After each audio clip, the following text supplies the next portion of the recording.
ఒక్కసారి కొమ్మూరి గోల్డ్ కి కాల్ చేయండి. తాకట్లో ఉన్న మీ బంగారాన్ని విడిపించి మార్కెట్ ప్రైస్ కి వాళ్ళు కొనుక్కుని మిగతా డబ్బులు మీకు ఇచ్చేస్తారు. హాయ్ హలో నమస్తే, వెల్కమ్ టు మనం టీవీ. నేను మీ చార్మి. మనం టీవీ ఉన్నది మన కోసం. ప్రస్తుతం భువనేశ్వర్లోని ఒక ప్లేస్లో, అంటే ఒడిస్సాలోని భువనేశ్వర్, అక్కడ ఒక ఏరియాలో అయితే తల్లి, అదే విధంగా కొడుకు మరియు ఇంకో ఇద్దరు, మొత్తం ఫ్యామిలీ అంతా కలిసి బాంబు తయారీలో కూర్చున్నారు. అది కూడా వాళ్ళ ఇంటి టెర్రస్ పైన. ఇంటి టెర్రస్ పైన ఎక్కడైతే ట్యాంకర్స్ ఉంటాయో దాని సైడ్గా కొంచెం ప్లేస్ ఉంటుంది కదా, అక్కడ ఈ ఫ్యామిలీ అంతా కూర్చొని బాంబులు చుడుతూ ఉన్నారు. ఎస్, మీరు విన్నది నిజమే. వినడానికి చాలా చాలా దారుణంగా ఉండొచ్చు.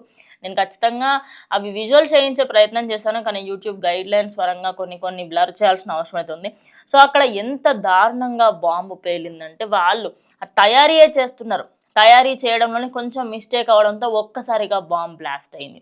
జస్ట్ ఇమాజిన్, ఈ బాంబ్ బ్లాస్ట్ అనేది కొంచెం ఎక్కువ రేడియస్లో జరుగున్నా, కొంచెం బాంబ్ అనేది ఇంకొంచెం ఎక్కువగా ఎక్స్ప్లోడ్ అయ్యి ఉంటే అక్కడున్న పక్కింటి వాళ్ళకి కానీ ఎదురింటి వాళ్ళకి కానీ ఎవరైనా సరే ఆ బిల్డింగ్కి కానీ ఏమైనా ప్రాబ్లం వచ్చుంటే వీళ్ళు బాధ్యత తీసుకుంటుండేనా? తెలీదు. మరి ఇలాంటి సంఘటన జరిగిన తర్వాత వీళ్ళపైన ఏమైనా యాక్షన్ తీసుకున్నారా ఏంటి అని దాని గురించి మాట్లాడదామా?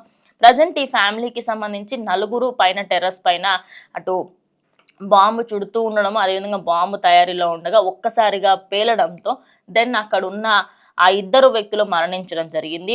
ఒక ఆవిడకైతే కంప్లీట్గా డ్రెస్ పైన మొత్తం ఆ మంటలు చెలరేగడంతో తను అక్కడికక్కడ తన డ్రెస్ నంతా తీసేయడము, అదేవిధంగా తను అక్కడ పక్కకి వెళ్ళి నిల్చోవడము జరిగింది. ఎందుకంటే ఒక్కసారిగా మొత్తం బట్టలన్నీ కూడా తనకి నిప్పుతో ఉండడం వల్ల ఇన్ కేస్ అదికిన బాడీ కంటితే ప్రాబ్లం అవుతుందని చెప్పేసి అనుకుంది. ఇక ఒక ఆయనకైతే తన పేగులు కూడా బయటకు వచ్చేసాయి. అంత దారుణంగా అయిందనమాట. జస్ట్ ఇమాజిన్, అంటే మీకు వినడానికి చాలా దారుణంగా ఉండొచ్చు కానీ వీళ్ళు చేసిన పని అలాంటిది.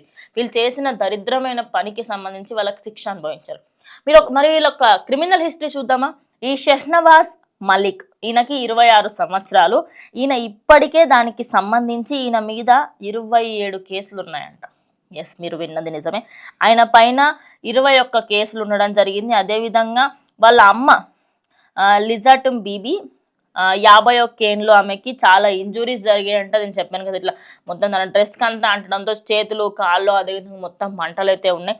ఇక ఇంకొక ఆమె తనకి సంబంధించి త్రిపుతి మాయి మహల్ అండ్ వాళ్ళ ఫ్రెండ్ అమియా మలిక్, వీళ్ళిద్దరూ కూడా 27, 28 సంవత్సరాలు.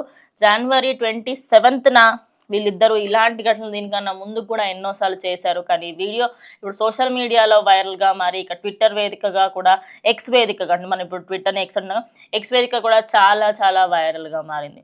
సో ఎప్పుడైనా కూడా ఇలాంటి వాటికి సంబంధించి, అంటే పూరి జగన్నాథ్ టెంపుల్ అనే ప్లేస్లో భువనేశ్వర్, ఇంకొంచెం ముందుకెళ్తే మనకి ఒడిస్సా, అదేవిధంగా పూరి అవన్నీ కూడా వస్తాయి ఇంకొన్ని కిలోమీటర్స్ ముందుకెళ్తే.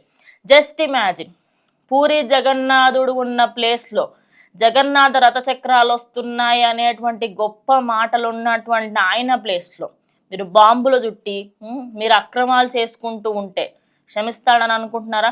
అటు ఇన్ని కేసులు ఉన్నప్పటికీ కూడా ఏ రోజు కూడా పోలీసుల కంటకు చిక్కకుండా, అదేవిధంగా ఇలా ఇంటి మీదనే బాంబులు, అంటే విచ్చలవిడి తత్వం ఎక్కువైపోయింది. ఇక చూసి చూసి చూసి అటు పోలీసులు అటు న్యాయ సంస్థలు ఏం చేసినా చేయకపోయినా దేవుడున్నాడు అనే దానికి వీళ్ళకి జరిగిన శిక్ష అనేది నిదర్శనం అని చెప్పాలి. ఆ చనిపోయిన ఇద్దరి మీద ఒకళ్ళ మీద కంటిన్యూస్గా క్రిమినల్ కేసెస్ ఉన్నాయంట.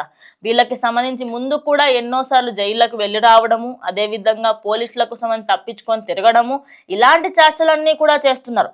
ఓవరాల్గా చూసుకుంటే ఈ ఫ్యామిలీ మొత్తం బాంబులు చుడుతూ ఇటు ఇంటి టెర్రస్ మీద చేసిన ఈ ఘాతకానికి వాళ్ళు ఇటు స్వర్గానికో నరకానికో ఎక్కడికో వెళ్ళిపోయారు. కానీ వాళ్ళు చేసిన దానికి కరెక్ట్ శిక్ష తగిలిందని అయితే ప్రజెంట్ అందరూ కూడా కోరుకుంటున్నారు.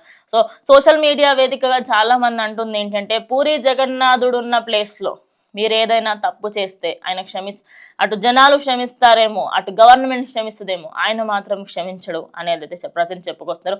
సో ఇది నిజమని అనుకోవచ్చు. ఆయన పైన ఎన్ని కేసులు ఉన్నాడా, రోడ్ల మీద తిరుగుతూ ఇంటి మీద బాంబులు చేస్తున్నట్టు నిజంగానే అటు గవర్నమెంట్కి సంబంధించి ఆయనకు భయం లేదని ఇప్పుడు దానికి సంబంధించి అందరూ కూడా మాట్లాడుకున్నారు. సో మీరేమనుకుంటున్నారు?